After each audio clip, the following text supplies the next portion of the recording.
don't know if y'all have heard yet, but I'm a pregnant lady and getting sleep is notoriously hard for folks like me. That is why I love my Helix mattress. I actually bought it when we moved into the house before they were ever a sponsor, so that goes to show how much I love them. Helix Sleep has a quiz that takes just 2 minutes to complete and matches your body type and sleep preferences to the perfect mattress for you. Helix is offering up to $200 off all mattress orders and 2 free pillows for our listeners at helixsleep.com/drink. That's helixsleep.com/drink for up to $200 off and 2 free pillows.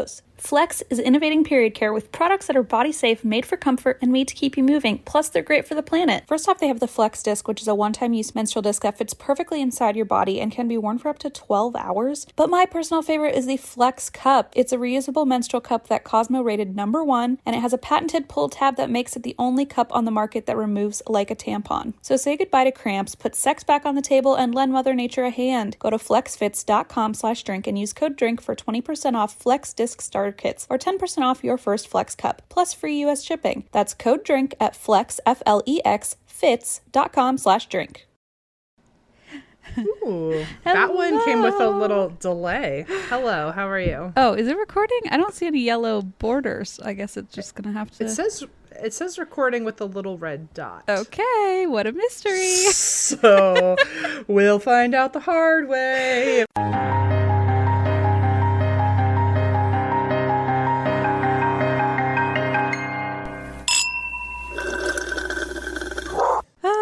Hi, Em. Christine, tell the world how you're feeling today. Listen, I woke up at like a normal time for me, which is like 10:30, which is late, I know, but I was up really late. Oh, you're talking to the right audience though, because that's the time I. That's what I was like with Em. I didn't have to give it a caveat. With the rest of the world, I feel like I need to give it a little bit of a caveat. Yeah, Em and I both have less normal sleeping patterns maybe than most people. The best thing is that we're our own bosses. That's right. Yeah.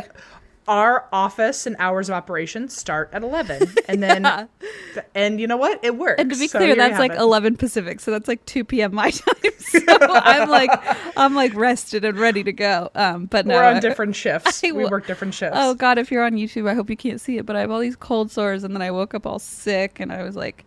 Of course, Blaze was like, "Do you have a fever?" Because of the baby, and I was like, "No." So I'm fine. I just feel like Em said, I haven't been sick since Wisconsin, which was on our 2019 tour. Nothing. Well, I haven't even had a cold, so it's like extra bad now. It feels relatively bad. I know. I just said it on the show when I was just. Did I mention being sick on the show? Right? Okay. We always mention being sick on the show. Don't worry. Perfect. Yeah, no, this was my first cold since Florida and your first cold since Wisconsin. Yeah. It's probably the exact same thing. It probably is. But I will say, just to like ease your anxiety, like currently when you say I have a bunch of cold sores, you sound like that person who's like, oh my God, I look so ugly today. And they look like an Instagram model. So like 1, fuck you. And 2, you're in the clear. Well, thank you. Because yesterday they were like bad. And I was like, oh, that's weird. Because I haven't gotten cold sores in ages. And usually I get them all the time. And they don't like always portend a sickness. It's just like a weird, it's like herpes of the mouth. It just appears. But look, then you have it. Michael Scott has it. That's right. Maybe it's just an ingrown hair. I don't know. Oh God, I wish. So Abreva is on my nightstand. I'm just killing the game. I put on some, I don't know, I try to cover it up. This is a PSA that herpes simplex 2 or whatever it's called is a very common illness. God, super common. And there's nothing to be ashamed of. You're saying that like I should be ashamed. Christine, it's nothing to be ashamed of. Okay. Do you understand? Okay. Get it together. Listen, if I were ashamed, I've had herpes since I was like 4 years old. So at this point, it's too late to be ashamed. I imagine most cases of like just having like cold sores start from sharing like lollipops as children. Yeah, like, it does. How would we know? Right, exactly. So, here we are. Anyway, I'm sorry you don't feel good. I'm feeling way better. I have some iced coffee and I took some Tylenol and I'm feeling ready to rumble. I hope you say that and then later we get to play back like a scene from this where you're asleep while I'm talking again, by the way. It's been a while since that's happened. It's still my favorite episode when Christine literally fell asleep during my story. It's so embarrassing. Oh my God. Does someone happen to know what number that is? I saw it recently. I forget what it was. I saw like the description. It was like, this is a 2, like, sorry for the audio discrepancy, but we had to start over the next day. It was when I remember us cutting to it later and being like, well, good morning. It's the next day. So embarrassing. All right. Anyway, I assume that's why you drink this week is yeah, that. And I just wanted to throw out real quick, we had an awesome cryptid poetry slam, charity auction, live show, all this stuff. It was so fun, and everybody was so like engaged, and we just on auction items alone raised over $3,000 for Asian Americans advancing justice, and I'm pretty sure with ticket sales that's like 10 grand or something. I think it ended up being just over 11,000. Wow. Yeah, so I'm just so proud of everybody and thankful, and people like paid for a signed poster from us, which is like, wow, what an honor. I'm very honored. And also people spent even more money on crystal dildos. So I get it. That part I'm not surprised at our audience, but yeah, it was great. So thank you. It was, gee. Okay, it's your time has come. Goodbye, Em. Sound the alarm. Taken away. They heard crystal dildo and said, that ought to be illegal. It's witchcraft, I say. Look, I hung up my, did you see that? I framed my warrant of arrest. Yes, when I went to Salem, I got Christine and Eva little fake decrees that they were being arrested for witchcraft. I had mine framed. But no, I'm sorry you don't feel good, and also thank you everyone who came to the auction. And the reason I drink this week is because what? I have a pretty solid reason. I guess I should say. So, my great uncle passed away. Right. And I literally just escaped Florida, because I escaped it with the worst cold of my life. Florida always has its like little talons, like its little like tendrils on you. Well, I'm scared because I got to go back to Florida now for the funeral. But I just wanted to give him a shout out. He was 80 years old, and it's very sad. He only recently came out of the closet. But in the few years that he was with us, and him and I had that very queer bond, anytime we had a moment with each other, he would like always take advantage of it to talk about like a male, like a waiter that was nearby. And, like, he was like so excited to talk about how cute boys were with me. Tell me you're giving the eulogy, please, because this is so beautiful. I really should. We should just play like YMCA or something, like the Village People at his. But we weren't very close until only a couple of years ago. But it was nice to be able to talk to him and like see, what his life was. I'm totally making it a queer thing just because it was like, listen, the second he came out and he had someone to talk to, it was our whole relationship. Right. But I just wanted to give a shout out to an old queen and everyone, do a little clink for Uncle Alan. Absolutely. Apparently there was a retirement or a drag show at his retirement home the week before he passed, and I was like, oh, you need to go to that. And he was like, I've been, they're amateurs. And then I was gonna say, please tell me some of the quotes again, because it was so good. Oh, he was talking about how he had a friend in the army, and they used to do stuff in foxholes. I mean, I'm really outing him now. I'm sorry, Uncle Alan. He said something like, you know what happened in those foxholes, and you were like, do I? He was like, he really came out of his shell the second he could talk about that kind of stuff, and he was so eager to talk about it. And I know he was always talking about how like awesome the show. He actually listens to the podcast. Oh my gosh. And he loved how open we were about that stuff, and I don't know. It always made me smile. So just for, I don't know, Uncle Alan, who I found out apparently was a regular on several gay cruises. Mm-hmm. And the last thing I ever received from him was a list of gay cruises I also need to go on. Well, now you know your eat, pray, love moment. You gotta adventure. If you ever need to catch me, I will be on a gay cruise officially forever now, because he gave me a list of like 30 ships. I am very excited to apparently he's been on all of them. So now, in honor of him, I'll have to go relive those moments with him in spirit. That's beautiful. I'm very sorry for your loss. Oh yeah, crack one open. A little clinky for Uncle There Alan. it is. Is that a tea? It's all blurry. It's an Arizona green tea. Oh, I love an Arizona. Good. Cheers. And to be clear, I don't want anyone thinking I'm saying like I'm just like fully like just telling all of his dirty secrets. We truly bonded on all of these very funny moments. So I hope that now in spirit he's like laughing along with us. So what a guy. Well, I'm so sorry for loss, but I'm so happy he at least got to spend the last of his time here having fun and being who he was. He was a very fun guy. He also, I only saw him a couple weeks ago, and he had me rearranging his house for him. He wanted me to like move because I had just rearranged my mom's house, and then my grandma found out. You're that guy in the family. I just have to do all the honeydew stuff when I end up at someone's house. And he had me moving things around, and every time I moved something, he would like, I just saw like the judgment in his eye, the side eye, and I was like, do you want to do this? I'm confused. So my last memories are talking about gay cruises and getting judged while I decorated a gay man's house. Decor, so there you have it. I love you, Uncle Alan. Aww. He also loved ice cream, so if anyone's out there eating Haagen-Dazs tonight, that's in honor of you. Yes, so there you have it. Did he drink it all? He didn't. He was team milkshake, my friend. Man, teetotaler just like you. The very last thing we ever did together was eat Haagen-Dazs in his retirement home. Well, that's so sweet. Yeah. In the retirement home that has drag shows, by the way. So this is like, wow. Very Boca. Yeah. So. I think some people are going to request the name of this place, including me later, by the way. Christine, once we're in retirement homes, I'll just be performing the drag shows for you. Don't worry. Fully. You and I will like run the place empty. It'll be like nobody else wants to be here. No one else is invited, my friend. That's right. Yeah, it's our own home. Just you. All right. Well, let me tell you a little story, my friend. Please do.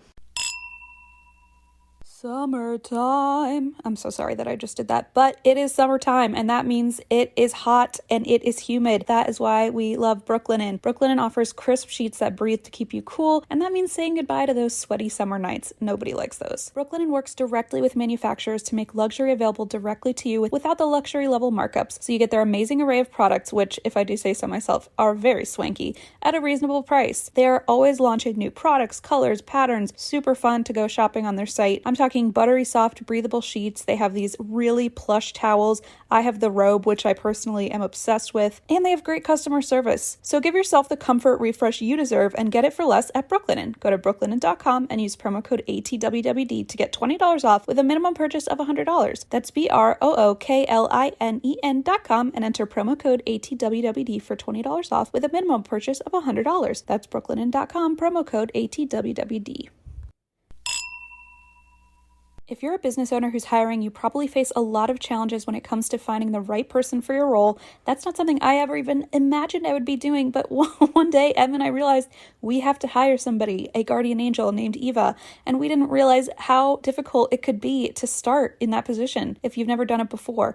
We were so lucky to have ZipRecruiter. Basically, we posted the position, it got sent out to over 100 top job sites with one click, and then ZipRecruiter's matching technology found people, and by people I mean Eva, with the right skills and experience for the job and actively invited them to apply. In fact, ZipRecruiter is so effective that 4 out of 5 employers who post on ZipRecruiter get a quality candidate within the first day. So while other companies overwhelm you with way too many options, ZipRecruiter finds you what you're looking for, the needle in the haystack, the guardian angel for your business. And right now you can try ZipRecruiter for free at our web address, ziprecruiter.com/drink.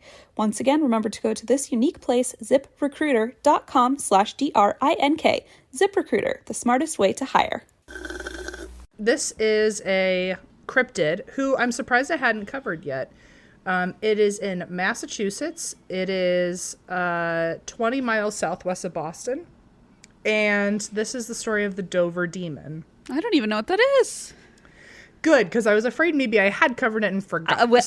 You know that I'm not the one who's going to confirm that, right? You could be like, this is the chupacabra, and I can be like, wow, never heard of it. It doesn't mean anything. Well, a while ago, everyone listening in, if you've caught on There has been one episode where I did redo the story. I'm not going to say which one it is. You can figure it out for yourselves. My brother said some people on Reddit figured it out, and I was like, well, fuck.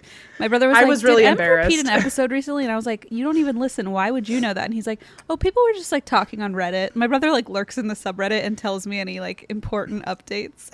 I love when people are just talking on the Reddit about my failures. No, okay. they're not. They're not. Because I think my brother really wanted to jump in and be like, no, Em did not do. Like, I think he wanted to defend you. But I did. And then I was like, well, actually. And he was like, damn it. We always talked about like, oh my gosh, one day we're going to accidentally repeat a story, and it's finally happened. And none of us fucking noticed. So it took like 200 episodes, but it's been done. So y'all figure that out. And by anyway, the way, the reason it happened was not because we didn't check. It was because it was listed as a different name under the episode list. So It wasn't like, oh, we're just going to wing it. It was like you checked, but it wasn't listed as the same name. Yes. Okay. Thank you. I appreciate your defense. This is me defending you on not on Reddit, but just, on our own platform. Okay, so this is the Dover Demon. So real quick, here's like a description, if you will. The Dover Demon looks pretty much like a gray alien, except he has really rough, bumpy skin, which is also a light orange color. What? So instead of being a gray, it would be an orange, I suppose. The Dover Demon is hairless. It has no facial features, including mouth, nose, and ears. No. This is too far. Just big old glowing eyes just batting at you. Except not really, because it also does not have eyelids. I can't blink. Great. Makes it so horrible. I don't know why, but the idea of something not having eyelids freaks me out. It's not good. It's not good. I'm really terrified of fish, and I think one of the reasons is because they don't blink. That's a good point. Yeah, they sleep with their eyes open. Nothing safe comes out of that. They also don't have eyebrows, which I realized in recent years. I read people's energy based on how expressive their eyebrows are. Yeah, I mean, it's a very important part of a expression. But if like someone's eyebrows don't move, I'm like, what's happening now? Well, like, you're in LA, what's going Botox on? Central, man, so you better watch out. I know who to trust and not trust. No mouth, nose, ears, eyebrows, or eyelids. And it's around 4 feet tall with a very large melon-shaped head, but long ways. So long oval instead of fat oval. So not like Hey Arnold, but like vertically. Bingo. Got it. You nailed Football it. head. Yeah. And it's a very, very melon-shaped head on a very small stick-like body with thin arms and legs. Okay. So This just thing think, seems like it's not built to withstand the elements of Boston. I'm just gonna say it right now. It can't even blink the snowflakes away. You couldn't be more onto it because my next comment is that it has no clothing. Okay. Really a sign that you're a tourist. Also, I know I said earlier that it looks like a gray alien, but we have not had any confirmation that it has anything to do with aliens. Okay. Also because we don't get a lot of confirmation on aliens. But apparently there were no UFOs on the night of this sighting, so they're not associating it with an alien at this time.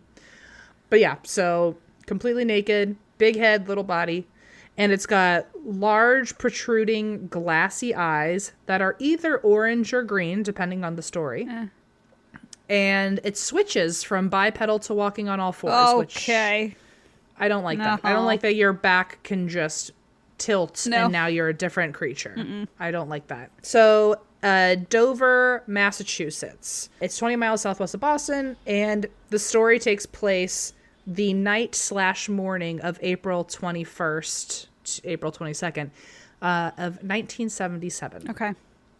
So there are technically four main sightings of this Dover demon, and they all happen this night.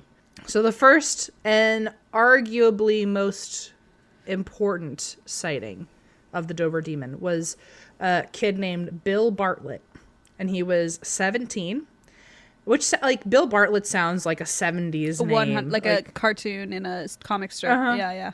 So he was 17. It was about 10:30 at night on April 21st. And this was on Farm Street, which we will talk about later, but remember Farm Street. So Bill Bartlett was driving north in his VW Beetle, 70s, and he was with his friends Mike and Andy. And on the left-hand side of of the road they were driving on, there was this stone wall out in the field. Okay. So when they were driving, the headlights hit the wall, I guess when they turned, and Bill saw something standing on top of the wall. Oh. I guess it turned its head when the headlights came, so like it got its attention, and this creature turned facing them. Yeah, well, it doesn't have any ability to blink, so. Which is like bold that it would then choose to stare into I was gonna say, you'd think it would turn the other way, right? Like, get that out of my eyes. Yeah, you only have one thing on your face, and and it's very sensitive. It's very sensitive to light. So basically he turns in and with his big old eyes, that is when Bill saw this creature staring back at him. I imagine it's kind of like when you see a deer on the road and they look at you and the eyes are like glowing. Sure. He said that they were, quote, lidless eyes shining like two orange marbles. Oh boy. And this creature was just staring back at him. And he had never seen a creature like this before. He first thought maybe it was a dog or a cat or something. Never seen an animal like this. And this is a quote from Bill. It wasn't a dog or a cat. It had no tail. It had an egg-shaped head. This definitely wasn't a fox or any animal. It was some kind of creature with long, thin fingers. And it was more human-like than animal. In which case, I say firm pass. But thank you so much, Bill Bartlett. I'm glad you saw it, so I didn't have to. The way you were just moving your fingers while you said that is so disturbing. I don't like it. Well, I was thinking like maybe like a salad fingers situation, you know? Remember salad fingers? No, what's that? Christine. I mean, maybe I do. What is that? It was like when we were 14. It was one of the most viral YouTube videos. I'm trying to remember. Google salad fingers real quick. Just see if the picture pops up. It was as big as like Old Greg. Tell me you know what Old Greg is. You and I have had the conversation about Old Greg many times. Salad fingers. Salad fingers. This thing? Yes, that's salad fingers. I like vague. It's like familiar, but I don't think I ever really. It's like just a random video someone made, and it was like very quotable. That's how things went viral back in the day. It was just like, this is mildly entertaining. It was like so just what the fuck, and had some weird quotes. But he has fingers that are made of salad. It's a web series. It's like a real web series. Like, well, because the video got so big, the person just kept making more. Yeah, I don't really remember this. Now it's a shame. It's kind of like you watching Hocus Pocus now, where the fanfare is over. Well, I guess the fanfare with Hocus Pocus is never over, but Salad Fingers, it's definitely over. So if you were to watch it now, you're going to be like, 14-year-old me really missed out. But 29, 30-year-old me is very happy I don't have to care about this. Do you remember the thing? My brother played it on my ALEXA recently, and I was like, you just ruined my entire like Spotify history. But it's like that horrible singing, what is it? It says like, we love the moon because it's... What? You mean like the Quiznos subs Yes, song? that's the one. Oh, the Quiznos subs, they are good to us. This thingy, we like the moon. Remember? It's the yeah. That thing? It's what the is exact that? same guy. What's his name? I don't know what it is. I call him the Quiznos subs guy. Yeah, and somebody made a weird fucking video that just goes, the sponge monkeys, we like the moon, or light bulbs, but not as much as cheese. Like, it's just a bunch of words. It's very 2006. Like, the more random, the better. Anyway. They got a pepper bar. See, I don't know the original. I just know the fucking, like... You gotta go watch the Quiznos subs. But the one that... video. But it's not gonna live up to the one that just yells about cheese for no reason. Look, I don't know what to tell you, but... Either. That was on Albino Black Sheep. Remember Albino Black Sheep? I do. Wow, we could really get off this on is a a tangent stupid black hole we're going into. Just go watch Salad Fingers later, and you'll understand what was happening here when I did the finger thing. I see. It was just supposed to give you an idea of like lanky long. It did, fingers. and I didn't love it. Okay, well I'm still doing it. Okay, so yeah, so the skin of this thing that Bill saw on the wall. He said the skin was rough, like either shark skin or wet sandpaper. Ew. Which, like, I could not be less interested in seeing that with my eyes. I don't I don't want to be a part of it. Also, like, I'm not gonna lie, it seems like a hard thing you would be able to see at 10:30 at night with just your headlights, but that's just me. Maybe it had like super goosebumps and it was real rough. Real skin. bumpy. Like, yeah, maybe it's goosebumps instead of like little baby dots or like big old bumps, and so you could see them from far away. I see, like, ostrich bumps. You get it. Yeah, I get it. That's why we're fucking friends. I forgot. Okay, You forgot. I'm just kidding. So this thing had wet sandpaper shark ostrich bumps. Okay, and then it had no nose, no mouth, and its long, spindly fingers. Ugh. Apparently, it was in the middle of either standing on the wall or climbing on the wall, but either its hands or feet, the long little tendrils, were curling around the rocks to hold on to the wall. Ugh. So it wasn't just standing there flat foot. It's like its little toes were like Tarzaning on vines. No. It was like grappling onto these rocks to stand on there, which really freaks me out. Apparently the creature was small but lanky, and Bill, I compared it to a human baby's body in that it was like all kind of a compact little body, but with very long limbs and a head as large as the rest of its body. So like half of its weight was like being supported on this really thin neck. No wonder it needs those little, like, things to hold grasp onto the wall. It's just like always like stress the fuck out trying to keep balance. So Bill says, quote, "It turned its head to look at me, and you get that moment where your eyes meet, and I remember that happening, and it freaked me out." Oh, yeah, no shit. So, yeah, right? So Bill's two friends, who would be perfect key witnesses to this whole experience, were too busy talking and didn't see this thing at all. No! Andy and Mike. So they were Big Mike and Big Andy, I guess. Oh, come on. So Bill's friends were distracted, didn't see anything. So Bill was on his own with this experience. But the one story says that they actually did go back to see if they found anything still there, but they didn't see anything. But they ended up all just going home. So that's Bill's account. Okay. So the next one was an hour to an hour and a half after Bill was around the area. This kid, 15-year-old John Baxter, is in the area. And he is not necessarily on Farm Street, but he's at an intersecting road called Miller Hill Road. Okay. So he was near Farm Road, only an hour or so after Bill was there. And John was just leaving his girlfriend Kathy's home, and he was walking home near the woods, which, like, first of all, so 70s. And after about only a mile, first of all, if I ever had to walk a mile, I'd be like, Allison, you're driving my ass home. Walk a mile in the woods. No. I'm sleeping on your couch, man. I know this is 70s, yeah. So I'll sleep downstairs, but I'm not walking. I'll sleep on the floor wherever I need to be. So he left his girlfriend Kathy's house. He was walking near the woods, and after only about a mile of walking, he sees this figure walking towards him on the road. Mm-hmm. And he sees that the figure has a large head, and he thinks it must be his neighbor, who had a condition before we laugh about that he thought his neighbor had a big head. Because when I first read it, I went, that's hysterical. And then I kept reading and I went, oh. Okay, yeah. No, I'm with you. Yeah. I was going to be like, why would you think that? Okay. Well, because my first thought was like Rocco's Modern Life, and his neighbor was literally Mr. Big Head. Right. And so that was my first thought. And then I realized that apparently the neighbor's name was M.G. Bouchard, and he had some sort of condition from childhood where his head was just a little larger. Okay. And then it was not funny anymore, and I apologize for ever thinking it was funny. He thought it was this kid, M.G. Bouchard, maybe walking home late from a party. And so John called out to him so they could walk together. Or at least say hi to each other, but they both kept walking towards each other, and the creature did not reply. Mm-mm. So John was wondering why this thing or this person or whoever it was wasn't saying anything back to him, because he was definitely within like hearing range.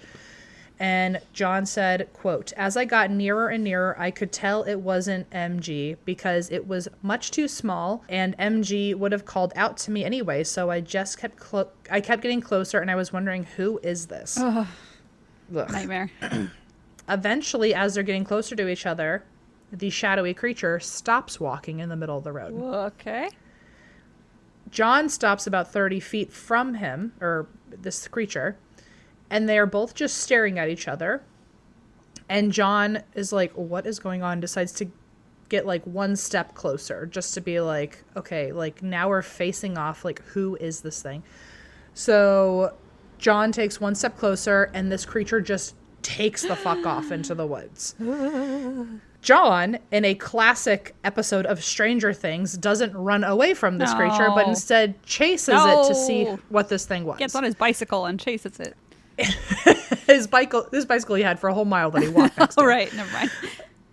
And so he follows it into the woods, and eventually there's this whole chase scene of like, he's by the trees, by this gully, blah, blah, blah.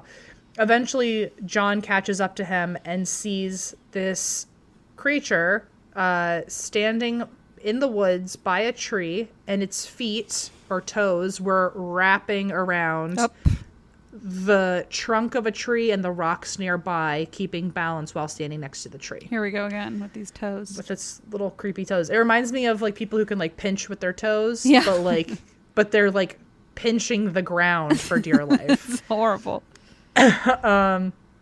John says, quote, "It was looking at me and I just stared at it for another few minutes, and then I got all these thoughts that maybe it was something really strange, because, you know, nothing ever happened to me like this before, so I didn't know what to think. I finally got the thought that maybe it wasn't as safe as it looked, because the way it was... No shit, John. It wasn't as safe as it looked, because the way it was staring at me, it just seemed like it was, I don't know, I just got all these feelings that it was thinking to itself, or waiting to spring at me, or whatever." And so basically, John very quickly backed away and ran off. Good call. Good call. So that's John's account. And now the third one is two people. So we've got Abby and her boyfriend Will, who are also both teenagers. And they are on Springdale Avenue, which is not Farm Street, but is still significant. And I'll tell you that in a little bit. So Abby and Will are on Springdale Avenue, and Will is driving Abby back home. And while they're driving home by this bridge, Abby sees this creature crouching down, which we hate crouching. No good. Crouching near the bridge next to a tree, but then when they're driving past, it stands up and looks at her. Ugh. Well, Abby says, "As I looked at it, it kind of looked like an ape. And then I looked at the head, and the head was very big, and it was a very weird head, and it had bright green eyes, and the eyes just glowed. They were looking exactly at me." And at the same time that she was seeing this thing stand up from a crouching position, her boyfriend Will said, "Did you just see something?" So I guess Abby said, "Yeah, lock the doors. Let's get the fuck out of here." Out of all the reports, the biggest thing is that both John and Will say that this creature had orange eyes, but Abby says that they were green. But that's like really the only difference in description. Oh, wow. Because the fingers and everything, the feet. Yeah. So this is where investigation / explanations to what they saw happen. So the first part to this, I have to like announce it now. I'm not totally sure what... I did my best to piece together the timeline, but I was getting really confused. I felt like every link had a different chronology to how the investigation itself started. So this was my best attempt at putting it together. But it was said in a few places that each time there was a sighting, it was reported to the police. So the police knew about it, but they didn't do anything. In fact, a lot of them just thought it was a hoax or, you know, not really worth paying attention to, because really only 3 people say they saw this thing and then they never heard about it again. So word spread through these witnesses about like the sighting of this thing over the weekend, and Bill overheard that other people had seen it, and so he drew a sketch of it himself and ended up making a bunch of copies and handing them out all over town. Oh, great. I think he handed them out all over school, but like one of them maybe like, you know, ended up in a pocket and then on a table somewhere else. But it ended up trickling into the rest of town. And one of the people who ended up with a photocopy of his drawing was Lauren Coleman, who I've mentioned a few times on our show. He's basically the Harry Price of cryptids. Oh, yeah. Is it Lorne, like, or Lauren? It's spelled Lauren with an O, so maybe it's Lauren. Wait, can you spell it? Loren. Oh. So, yeah, never mind. Lauren is like Okay. N-E, but Lauren, yeah. Oh, like SNL guy Lauren Lauren. Michaels, yeah. Yeah. No, this is Lauren. Lauren. Okay. So Lauren Coleman, he's like known as like basically the father. Right. of I the actually kids. remember him. So he, I guess, happens to be in this town, finds this photocopy of a creature no one's ever talked about before. So right up his alley. I like to think it was like a lazy Sunday, and he was like, oh, "What am I gonna do?" He's today?" just and then all of a wandering sudden, around after brunch, like, yeah. And then there's like, "You have a mission now, Lauren Coleman." As word was trickling out that a bunch of teenagers saw this thing, and I guess people had started seeing the sketch around town. Soon, local papers were writing about the sightings, and the articles were all over the place. It was giving this creature a lot of publicity, but all of the articles were like, I don't know if sensationalized is the right word, but they were like, I don't want to like say a publication and like trash them, but it felt more like a tabloid like kind of story. It felt like our kind of our kind of publication. Yeah. And that's very during It was, publication. the stories were like, one praised the witnesses' characters, saying if they saw this, they meant it, like they're serious. Another article like completely bashed them. Oh. Another one said that like cops had searched the area but couldn't find anything, and there's this conspiracy cover up. Another one said that cops had 0 reports on the sightings and never heard about this, and they're finding out through the paper. Another one said that the police station actually already had like a painting of this creature hanging in what? the office. It was all over the fucking place. So between these articles, just, I think, getting sensationalized, Right. and Lauren Coleman himself finding one of these sketches, Lauren decided that he was going to get a team together and investigate the cryptid sightings in this town. Yes, love it. And on this team were Lauren himself, and then Ed Fogg, Walter Webb, and Joseph Nyman. So after Lauren's investigation, which was basically interviewing each person, the police soon opened up an investigation, and that's when they asked each of the witnesses to draw their own sketch of the creature to see if they all matched up. Or, again, because I'm like weird on the timeline, Lauren's investigation might have had them doing the sketches. So I'm not sure, but sketches came into play. Got it. And there are pictures online of each of the 3 people's Ooh, drawings, that's cool. and they are pretty similar. So, on Bill's, he actually wrote, "I, Bill Bartlett, swear on a stack of Bibles that I saw this creature." I love you, Bill. He was like, I am going down with this I picture. will die on this hill. Yes, everyone will know. I will die on this rock hill with my toes clinging to the top. You can't knock me off. I hate it. So nothing ever really came from the investigations other than people coming to their own conclusions about what happened. But these sketches do, if they never talked about it beforehand with each other and all individually sketched these things without comparing stories, it is very weird because it is definitely the same creature That is every time. spooky, especially because it was from the same night. The same You night, know? all within about 2 hours. And the fact that nobody else saw it any other day, like, did it go back to where it came from? Like, ooh. Yeah, we have no clue. And to this day, it has not officially been seen since. That's this is wild. It's interesting. I don't know if that makes it more or less believable to me, because usually cryptids, like, everyone's got a story or Right. knows somebody's got a story, and this is just 3-4 people if you count the boyfriend. So I almost think it makes it more believable because there aren't any like fake, like, oh, I saw it too, like a week later. yeah, It's stories that I don't are know. sticking. Huh. So here are some of the theories. There's 7 of them. Okay. Or at least these are the 7 that I found. So one, simple, is that it was actually the chupacabra. So we're just like, simple. Right. we're just just putting it on something else. Just lump it into a totally different mystery. Well, because if you think about the fact that it could walk on both legs, or Sure. it could be a quadruped, and the fact that it has like kind of an oblong face, maybe at night you wouldn't notice any other traits of it except its eyes. So it could have just been a dog with mange, since everyone said it was hairless. Right. And orange.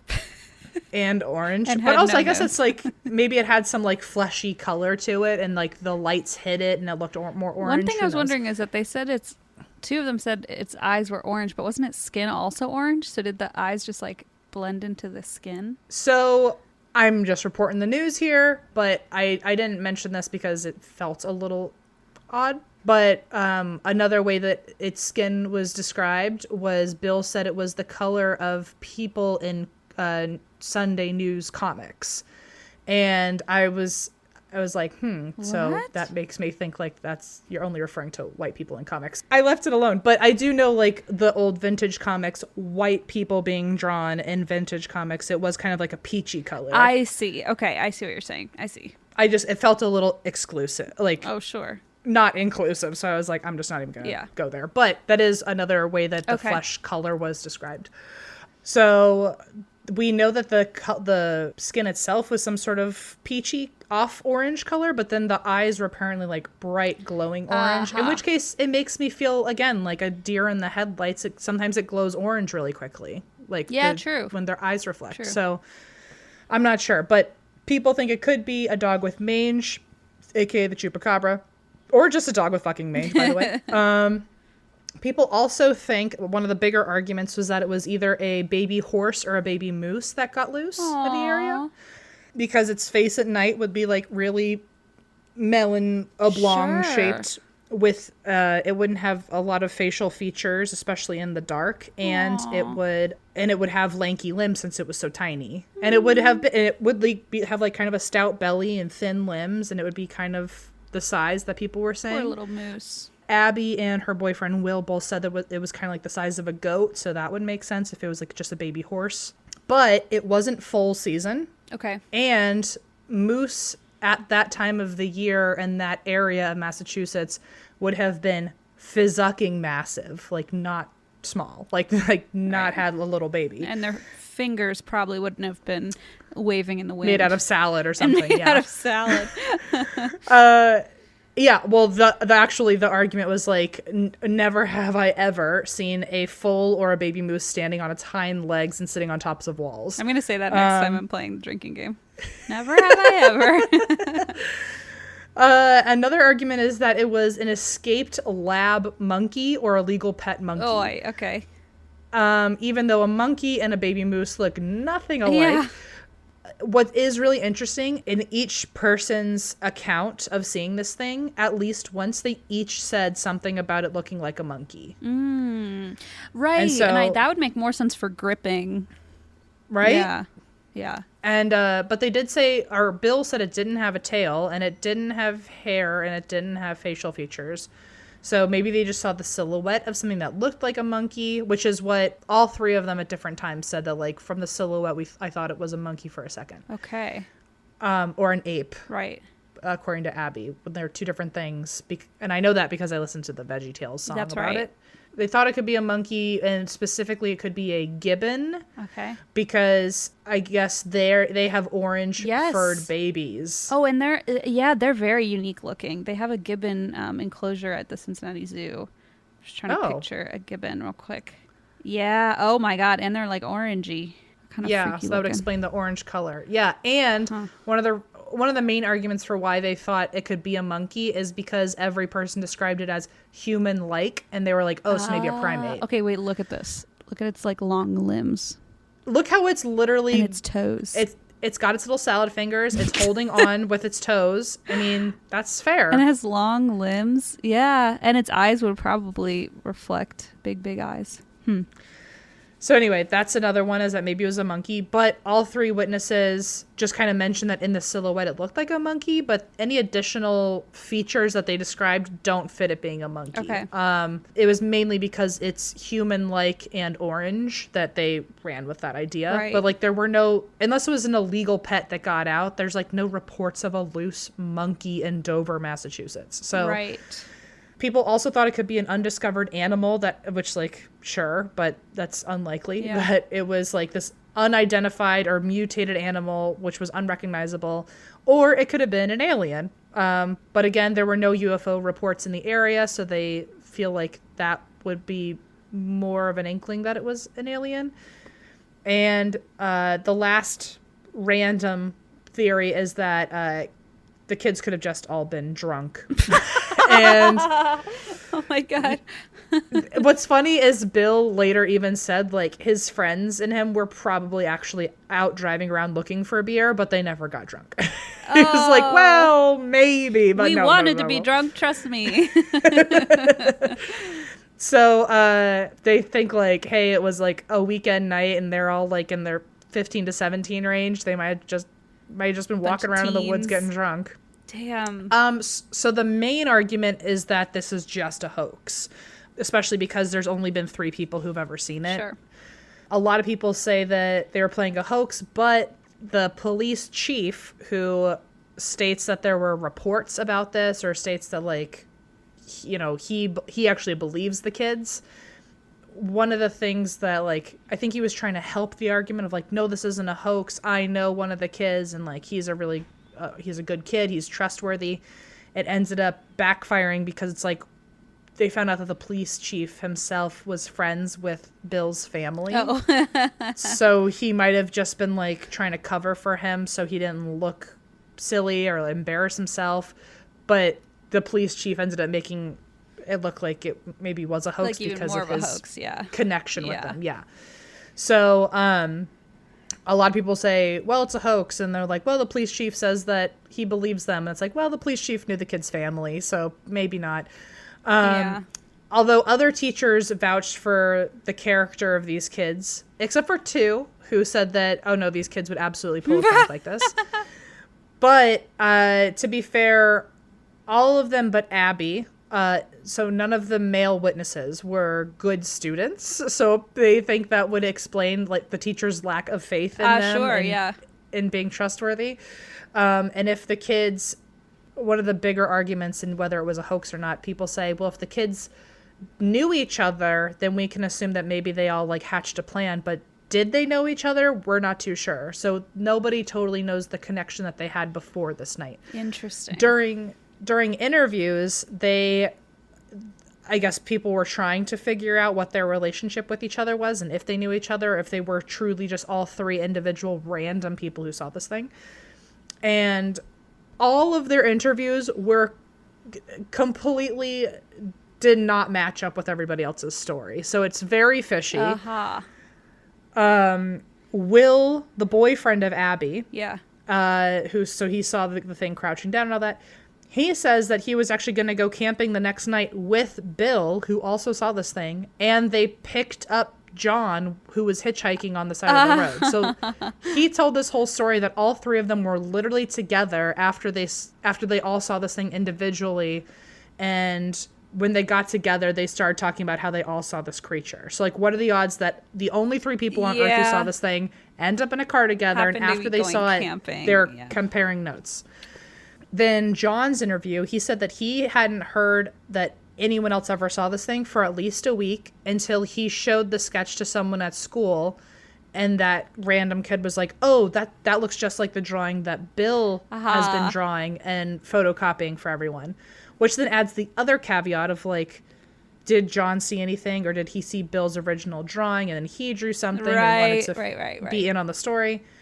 Bill's interview, he says that he couldn't remember when he saw John's drawing or anyone else's drawing, or even compared notes with other people who saw this thing. He just doesn't remember. He basically was just like, I plead the 5th. I don't fucking remember. And so it ended up being officially determined that Bill, who saw it first, and Abby's boyfriend, Will, were actually friends in real life, but John was only an acquaintance. So, ouch. So also it makes you wonder, like, okay, were these 2 people in on something, and, like, John ended up wanting to be part of the narrative and inserted himself, or did they convince a random person to do it so that it would look more legit? Yeah. Or is it a coincidence, I mean, that 2 people in a small town that go to the same school, that live near the same street, both saw this thing, as well as a random other kid? So it's like no one really knows. Wow. No one officially really knows what their relationships were. It all seems to be a lot of hearsay and putting random stories together and trying to fit it into this. It doesn't help that they're all narrative. Teenagers, so they could have all had connections in some capacity from school or friends or whatever. There's no way of knowing. And ultimately, Lauren Coleman, they were like, well, what's your take on this, since you're, like, the cryptid investigation expert. And he believed that none of the teenagers talked about the sightings that they experienced until after reporting their own experiences. And then they got together and like compared notes, but they never talked to each other and then built out a story. I mean, it is a great way to become friends. Like, truly, we've all been traumatized by this cryptid. Yeah, for sure. I don't know why you'd go camping after that. I'd be like, we're going camping inside the locked doors. But that alone is so fishy of like, are you kidding me? You just saw this thing out in the woods and now you're going to go camping? But maybe they wanted to go find it. Who knows? I feel like that's another option. Like, maybe actually that's or something. I think you're doing the thing I did last week where I think you're solving the mystery. Where I just talk out of my ass and like it happens to kind of fit. So Lauren Coleman, he says that all three witnesses were credible and that this cryptid doesn't match any other reported cryptid sightings and therefore it must be its own creature. And Lauren himself actually coined the phrase Dover demon. So he thinks it also makes sense that a cryptid might be in this area because apparently there has been some unexplained activity in the past on Farm Street. Uh-huh. So in a book in 1914 called Dover Farms by Frank Smith, it says that in this area there was also allegedly buried treasure. And in the 1600s, someone swears that they saw the devil on Farm Street. Oh. And I wish I got more information, but it was like a very quick quip in this book. And it was just like kind of like, things have happened here. That one time they saw a devil. Anyway, moving on. Like, and maybe he buried the treasure. Maybe he wanted the treasure. I'm unsure.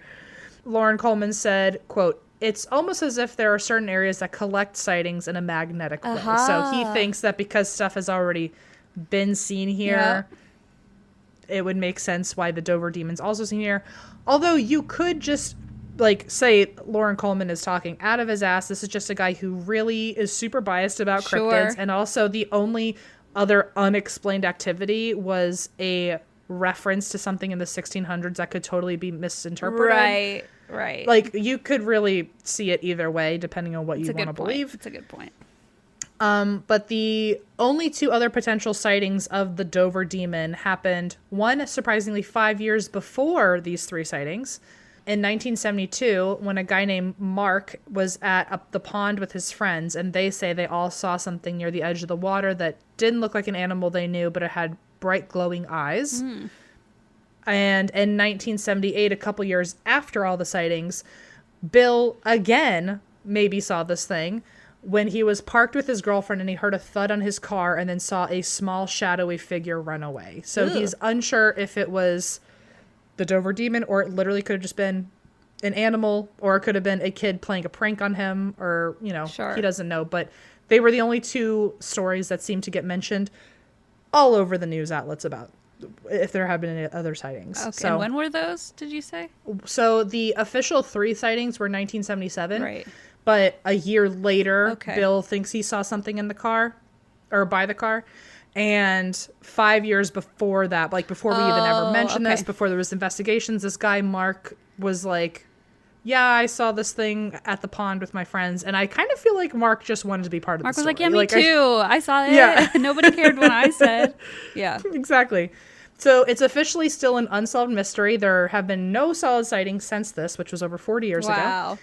And in 2007, which was the 30-year anniversary, Bill was interviewed. He's now a painter, and he still stands by this story. Aww. This is not one full quote of his, but this is a compilation of quotes from people asking his opinion. Okay.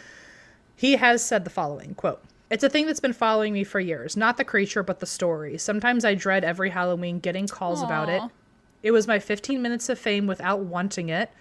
It was a little embarrassing. It still is. I don't usually tell anybody. I shouldn't be embarrassed, but you see these people on TV and they're made to make me look like idiots. Aww. I really do wish that I had made it up. I might have profited from it. It's a great story. I wish I saw it again so everyone would know it was true. Or I wish everyone could see it again so I know it was true.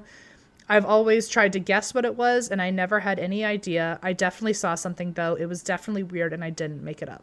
Okay. So I mean, listen. he stands by it. The Dover Demon has sparked some pop culture references. It's been in video games. There are toys made of the Dover Demon. I'm sure on Etsy you can find some really crazy little crocheted Dover Demons. It's been featured on Unsolved Mysteries, Coast to Coast AM, Monsters and Mysteries in America, and Animal Planet's Lost Tapes, just to name a few. And it's also, in pop culture, it was mentioned in a comic book series called Proof, which has 28 issues if you want to go buy them, but it's apparently a whole comic book based on cryptids. Cool. And, fun fact, there is a makeup brand called Notoriously Morbid that makes an eyeshadow called Dover Demon. No way. In About.com, which is owned by the New York Times, they say that the Dover Demon is one of the top 10 most mysterious creatures of modern times. Oh. And just a fun fact, some actually say that the Dover Demon could actually be from native lore. It could be a Managishi or a Memegwesi, which apparently are kind of, I think, the same spirits in different tribes. It just sounds like they're very similar or related to each other. But the Managishi and the Memegwesi, or Memegwesi, hopefully I'm saying that right, but they are from the Ojibwe, Cree, Ottawa, Algonquin, Innu, Metis, and Menominee. All those tribes have a different version of this lore. And this creature is said to be a race of trickster humanoid spirits that are very small, with lanky limbs, large heads, and sometimes a narrow face and no nose. Aha. And they live in the water and will sometimes capsize canoes or blow them away if not shown respect. That's not nice.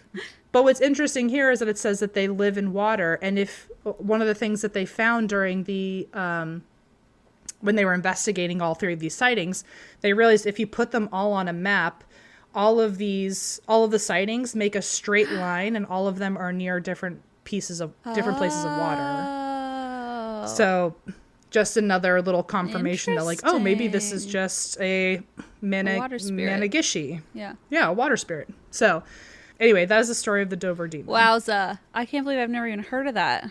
I knew of it for a while, and I just never covered it. And apparently it's, like, super popular in paranormal lore. I've just been, like, Wow. I guess actively not looking for it this whole time. So Oh, man. I thought that was cool.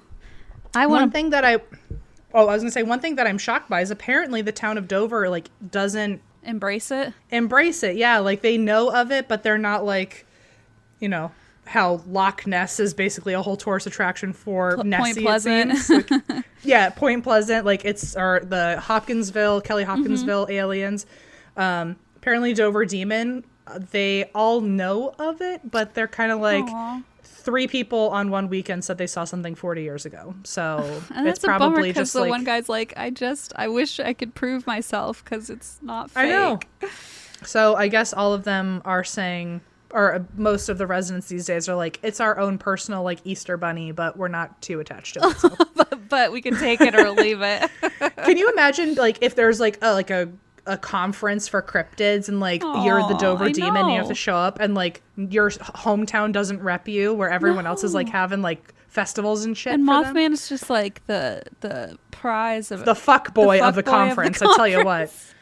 He is just bringing people up to his hotel room every second of the day. Not even by the Anyway. elevator. He's just flying them up outside through the window. He's like Holding "Just them watch in this." his thick velvety wings Oh, and man. soaring them into the sky. If y'all didn't watch the Cryptids Poetry Slam, man, you missed out. We had quite a sensual time together. It was very interesting listening to Christine read me a little bit of smut, and which I'm into. I was like, Christine, I didn't know we could bond My over this velvety together, but here we wings. are. I knew we could. I was waiting for this moment. It was a little XXX. And also thank you, Eva, for picking out all the stories. Yes. But also, Eva, like, you knew what you were doing, and you knew Christine was going to read me. Even I texted about it some- beforehand. She asked me if it was okay, and I was like, actually, can you get me some more? So it's kind of what? my fault. Christine, after you held my hand Yeah. and sang me a song at a live show, Yeah. that was like a letter to a murderer or something, or whatever it was. It was It's very uncomfortable. perverted. Yeah. Well, less perverted were these cryptid poems, but you really did find your place in the world where you just, like, reading slightly uncomfy things. I literally to told me Eva, I was in like, the sexual realm. I was like, remember that time I held MC and I want to do that again. So find me stories like that. And Eva was like, okay. Someone wrote a story about how like they saw like a Bigfoot who had like an absolute dump truck ass. Oh, yeah. And that was a real Eva's- sighting story. It wasn't even like a poem. It was like, yeah, so that was actually someone's true Yeah. personal experience. And Eva texted me later and was like, I made sure you would read that Yeah, one. And I went, oh, thank you. Yeah, she was very I'm selective honored. with the storytelling. I like when she thinks about X-rated cryptid stuff, it goes to you. And when she just thinks of like big ass cryptids, it's me. Something worthy of TikTok. It's Em's turn. If there's something interfering with your happiness, hello, I'm talking all of 2020, or preventing you from achieving your goals, BetterHelp is here to assess your needs and match you with your own licensed professional therapist with whom you can start communicating in under 48 hours. It's not a crisis line, it's not self-help, it's professional counseling done securely online. You'll get timely and thoughtful responses, plus you can schedule weekly video or phone sessions, so you won't ever have to sit in an uncomfortable waiting room as with traditional therapy. BetterHelp is committed to facilitating great therapeutic matches so they make it easy and free to change counselors if you don't feel like it's a good fit. BetterHelp wants you to start living a happier life today. Visit betterhelp.com/drink, that's better HELP, and join the over 1 million people who have taken charge of their mental health with the help of an experienced professional. In fact, so many people have been using BetterHelp that they are recruiting additional counselors in all 50 states. This podcast is sponsored by BetterHelp, and That's Why We Drink listeners get 10% off their first month at betterhelp.com/drink. You know what stinks? Me. Well, I used to. I don't anymore, I promise. Native saved me. I smell so lovely. I'm smelling myself right now. I'm wearing the Midnight Jasmine and Sage deodorant. It smells lovely, if I do say so myself. Native cares about the products you put on your body. They're stopping the stink the right way, and that's the Native difference. You probably already know about their legendary aluminum-free deodorant, as I just told you, but have you tried their body wash, toothpaste, or their brand new mineral-based sunscreen? I'm personally obsessed with the sunscreen. Native has a broad-spectrum SPF 30 sunscreen for your face and for your body. It's lightweight, absorbs quickly. You can choose between unscented or coconut and pineapple. I took it with me to Palm Springs, and it was so nice to have something I knew was safe for my body, was totally fresh and clean, and not something I had to worry about putting chemicals into my body. So stay fresh, stay clean with Native by going to nativedeo.com/ATWWD or use promo code ATWWD at checkout and get 20% off your first order. That's nativedeo.com/ATWWD or use promo code ATWWD at checkout for 20% off your first order. All right, I am back. Welcome back from my pee break. Thank you so very much. Christine, while we're here, I think it's funny to let you know. Everyone out there, you probably haven't seen the entirety of what the And That's Why We Drink apartment looks like, but I mean, you can pretty much expect it's a lot of like Mothman posters and like bloody skulls and ghost hunting. Wooden like, dildos. Yeah, all sorts of like Zach Bagans shit. It's pretty disturbing. And I just got a text from our landlord, Christine. Uh-oh. Oh, wait, I saw that one came in. I didn't read it. What does it say? It says, "Hello, tenants. I hope you are doing just fine." We're not. we will be having an inspection and we'll be having an inspection and appraisal this Friday. Please make the unit available for viewing. What is that supposed to mean, sir? I don't know. I love that it says make it available for viewing, as in like make sure it's clean and like available to be like people can walk in and inspect it. And it's like that poor inspector. That's a loaded question, indeed. He's gonna be like, what? Who do you house here? Remember that time I was there and I had to have a plumber come in and like fix that leak that was in the ceiling? Our ceiling was leaking so insane. The entire apartment like nearly flooded. It was horrible. So upset. Can you imagine that poor Zach Bagans poster getting flooded? Tragedy. But when that guy, just thinking, Lemon is there. They're literally going to see a glass encased lemon. Well, that like, is the only thing that will save them from a bad opinion. But I'll have to go over there and take Lemon so they don't steal him. Please just protect Lemon at all costs. I don't like that you're leaving him there alone, but whatever. He's fine. He's protecting the house. Well, when the plumber came over, he like kind of looked around and was like, "Do you sleep here? Do you live here?" Like he was so confused, and I was like, "Sort of." I'm not going to get into it. Sort of. It's like, why do you have so many things that just are like covered in wine? And like, why are there like little haunted corn husk dolls of you with your and, face like, glued on them? Yeah.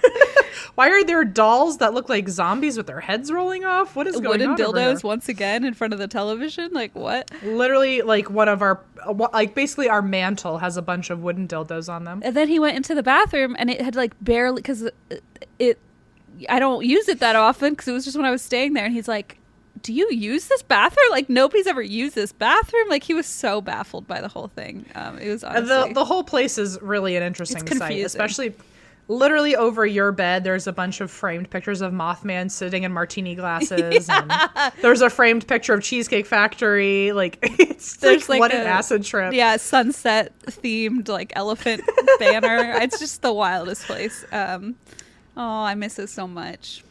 I'm keeping it safe. It's nice to have a Thank workplace you. during everything. So I know. Anyway, I'll head over there and let you know what the inspector says. Please do. I cannot wait. I cannot. We should get one of those like Nest cameras and just see what happens when they walk in. We have one, homie. I'll we definitely do? send you. Yeah, I'll send you the recording of what that poor man has to we say. should set that up for all the time for ghost sightings. How do we not have that set up? I'll handle it the day of the thank you. inspection. Thank you. Don't worry. Okay, so I have a story for you today. This is the story of the Colt Neck Mansion killings. And I had not heard of this before, and it's pretty recent, so it's kind of an unfolding story, so there might be an update in the future. Okay. But for now, we are going to Colts Neck, New Jersey. Ooh. And have you heard of this place? Mm-mm. Me neither. The only thing I know about Jersey is the Jersey Shore, MTV, and that I was born there. Those are the only two things that matter. Don't worry. The two of America's highlights. What about Jersey I would call Devil? them, You know actually. about that. I do, and I actually lived in near like the Pine Barrens area. Right. So that's a trifecta. I'm my own little Jersey Devil. I You just escaped. are. That's what I call you. Yep. Behind your back.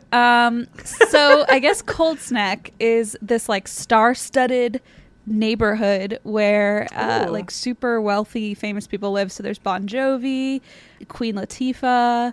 Fun. I know, it's pretty wild. And then there's also an educational animal sanctuary run by Jon Stewart and his wife. They like bought a farm and started up, I guess she is an author and animal advocate, and they like started up an educational animal sanctuary. Super cute. Fun. So it's just like a very unique area and very wealthy.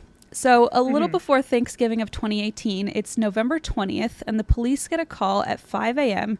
to head over to 51-year-old Paul Canero's house. Apparently the house had caught fire while Paul, his wife, and two daughters were inside. Oh, shit. But thankfully everyone was able to make it out unscathed. So that was at 5 a.m. on November 20th. Okay. That same day, oh my God, why am I trying to do math? 5 hours later, at 12:38 p.m., so like a little bit after noon, the police get another call, and this time it's about Paul's younger brother, Keith, who also lives in the area. And so Paul's younger brother, Keith, a groundskeeper noticed that he's 50-year-old Keith's mansion, which is 10 miles away from Paul's place, is also on fire. Holy shit. So both brothers' houses catch on fire the same day. That is a little too much of a coincidence. It's fishy, to huh? me. Yeah. So when police and fire engines arrive, they are shocked at what they see. They see Keith Canero's body laid out on the lawn, having been shot once in his lower back and 4 times in the head. Holy shit. Yeah, it gets gruesome real fast. Okay. And that wasn't all, unfortunately. Apart from the house literally being on fire, inside the mansion, they found the bodies of Keith's wife, Jennifer, their 11-year-old son, Jesse, and their 8-year-old daughter, Sophia. All dead? All dead. Oh, for fuck's sake. I know. Okay. And Jennifer, the wife, had been shot and stabbed, and the kids had all been stabbed as well. Oh my God. So different types of murder also. And also much more personal Really murder. violent. Yeah, really gruesome and really violent. It's literally the trifecta of fire, stabbing, shooting. Yeah. The trifecta, Holy as shit. they say.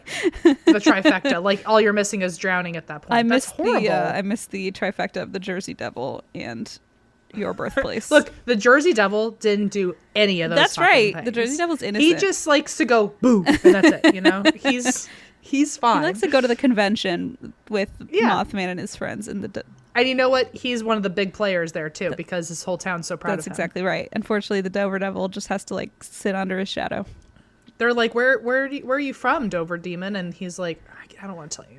I don't want to. It's fine. It's all over the place. Like on his like sticker, like it shows his name, pronouns, and where he's from, and he like doesn't. He just forgets to write where he's from. He's like New England. He's just like it's just like kind of I'm an army brat all over the place. You know, don't even worry about it. I don't have a real home. Sad. Okay, so the following day, Paul, the older brother, whose house was initially on fire, was arrested and charged with aggravated arson for torching his own home. And 8 days later, he was charged with murdering his younger brother and his brother's entire family. And so this is a case that has not yet gone to trial, so it's still unfolding. Whoa. But we have... So he set his own place on fire to make it look like they were both victims? Is that what's happening here? So, you know what? That's a good question. Nobody totally knows.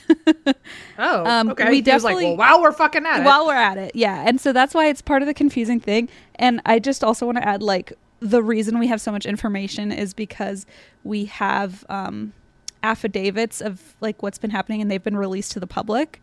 So even though this hasn't gone to trial yet and hasn't been like resolved, sure, I guess, it's still very, very, very detailed. Like we still have a ton of information. So I hear you. All right. I hear you. So as CBS News reported, Keith Canero, the younger brother who had died, was a successful businessman. He was 90% owner of Square One Inc., which was a technology firm. Or is a technology firm. And his brother, Paul, the older brother, owned the remaining 10%. So they both owned 90 and 10% of this Square One company. Nice. Keith had founded Square One. And it said that one of his first jobs was a janitor at a computer shop in Brooklyn, where he negotiated his wages in exchange for the computer manuals the shop had, which he took home at night to study. And then he built up his own, he didn't have a college education or anything, but he took the computer manuals home, studied them, and was able to build up his own company from the ground up, which is pretty cool story. Badass. Yeah. So far, at that point in his timeline of events, I'm like, this dude sounds pretty neato. Pretty kick-ass guy. Yeah. It quickly spirals. But yeah, so far I think that's super and to be clear, this is the one who was murdered. This is Keith, the younger brother, who like owned 90% of the company. Totally on board then. Yeah. I'm totally so on board then. Keith, the younger brother, is the one who built this company from the ground up, learned all he could about technology working as a janitor, like pretty badass story. And as Square One became more and more successful, Keith got his older brother Paul involved to help the business thrive. His big brother was his first employee, so he really wanted to like include him in the business. That's sweet. Very sweet. And as soon as the internet kind of properly kicked in the 90s, Keith's original small company got a gig contract outfitting. You know how that happens to all of us. I absolutely know every word you just said. So, yeah. Someone's going to try to explain it to me on Twitter, and I'm going to glaze over and be like, oh, okay. When you said it so quickly, I glazed over. I can't imagine what an explanation will do to me. No, with 140 characters or whatever. Oh, my brain. Okay. So he got a gig with Citibank's computer. So just like a really big like partnership deal. And according to njnewjersey.com, soon the business was making $5.5 million a year. And so he was able to build it up really quickly. And then when the internet kicked in, it like took off. So from janitor to manager, Keith was not stopping there. According to the Daily Beast, along with Square One, Paul and Keith Canero began building a series of businesses together, including a pest control firm, EcoStar Pest Management. And they had also previously worked together at a consulting firm called J. Martin, which I thought was cute because it's both of their middle names hyphenated. J. Martin Consulting. So they basically worked together at multiple different companies, created multiple different companies together, and were just partners in business and brothers. So while Keith was making the big bucks as the president of his own company, he was still working on himself and his own education outside of work. So he went to Columbia University in 2014 to get his undergrad. And then he followed that with an MBA from Columbia, specializing in IT management. So even though he has like this big successful business, he's still trying to, increase his own education. It sounds like a real chaser. Yes. Like a real hustler. Yes. Like you had me, first of all, you had me because it rhymed, but you had me from janitor to manager, which like should be it's a slant rhyme, but it's close. Should be like the title of his like autobiography. Oh yeah. But also like then like every like you just keep climbing ladders. Yes, it's like nothing. It's like he's always building up the next goal. Like he continues to. He's a goal getter. Which like. Boss babe. You know, he's a boss babe. Girl boss. Girl boss. Boy boss. It's boy boss summer. Boss. Boy boss summer. Yeah. Oh my God. Yeah. So he's a boy boss and he is kicking ass. And Keith was obviously known for his hard work, his drive. There's a guy named Brian Bott who owned like a local gym who said Keith would always chat to him about how excited he was for his own future. And then a friend named Amit Chaudhry, who was in Keith's master's program at Columbia, said they would always chat about how Keith's goal was to become the chief technology officer for a Fortune 500 company. Wow. And he basically was trying to manifest it. In other words, like he sounds like he was fucking working. I know, honestly, like if anyone could do it, it sounds like it was him. And he sounds like he was so proud of himself. Yes, he was working his butt off, and he had a lot of big goals, and he was like reaching his goals, like he said. And I mean, as someone who always wanted to be a Forbes 30 under 30, that I missed the boat. So if you still have a few months. God, okay, no pressure. Okay. Well, I found out my town, Cincinnati, has a 40 under 40, and I'm like, all right, got 9 years left. Let's kick it into gear.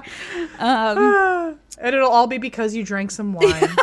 Because I didn't want to go to work. I wanted to drink wine instead. You did not do the Keith route, to be fair. No, not even a little bit.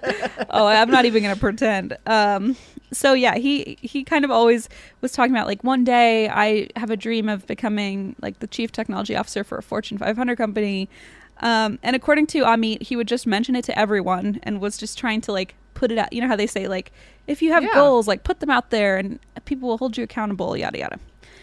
Look, whatever he was doing was working. It was working, yeah. So, no judgment. Around the time of his murder, Keith had begun heading out on job interviews and had even been considering selling his own technology firm. And one person that had become, let's say, less than pleased by this was his older brother, Paul. Ooh, was this like a sibling rivalry situation? So basically, Paul had this cushy job for years because his younger brother founded this whole company and then said like, here, you can work here and you get 10% of the company. And now he might sell it. Yes, exactly. Mm-hmm. And he had a massive income, and he wasn't, there wasn't much pressure on him. It was his own brother's company, so he didn't feel like the pressure of losing a job or anything like that until Keith said, I'm considering selling and moving on to do something else. He probably felt like the carpet was getting ripped out precisely. from under him or something. Exactly. Okay. And unfortunately, this was not the first rift between Keith and Paul. There had been a bit of tension building over the years, especially after 2013, because in 2013, Paul had been badly injured in a car accident. And after that, he underwent multiple surgeries because of his constant pain. And because of this period of his life, he had been secretly borrowing, quote unquote, money from the company.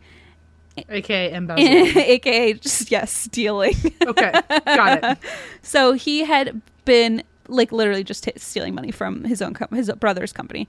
Keith eventually noticed this. Like, I think Keith is not the type to slouch on like keeping tabs on his own business. Sure. So he obviously noticed that the accounts were losing money. And there's this massive financial friction happening between them. But also it's like, would that be enough to murder your own brother and his kids? Like, it just seems like an extreme.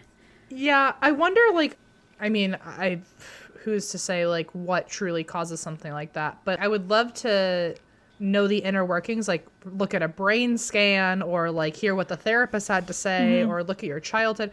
Because you got to be built a certain way, even if Completely. It was, like, I can't think of wanting to murder somebody just because, like, I have to make a life change. Yeah, I agree. And I feel like financial friction is one of those things that causes people to snap in such a way that like you don't see any other type of friction. Like when you see these family annihilators, I feel like there's always a financial stressor underneath. Yeah. They don't want their family to, they think they're doing a favor by killing their family to protect them from financial ruin. Right. Like I feel like financial stuff gets really, really messy. But at the same time, if you and your brother have a financial thing, like killing his young children, your niece and nephew is like, whoa. Well, I wonder if it's a combined thing then of like the financial stressor, like he he killed his brother maybe more out of anger, but then he realized what he did and then also killed the family so they wouldn't have to suffer without their husband and father. Angle. Like maybe he had some sympathy after the fact. So he stabbed I don't know. I don't look, none of it makes sense. None of it's good. Well, I'm going to give you some more insight. I will be the therapist. Just kidding. I'm not. Please. Sorry. Nobody sue me. I'm not a therapist. Dr. Christine. Here I am. No, my own therapist would have probably I feel her somewhere going like, what is she doing? What is she saying? Make her stop. My mother is doing that every second of the day. She's I imagine she just stops in grocery stores being like, I am so on edge and I couldn't even imagine what's happening on the other side of this country.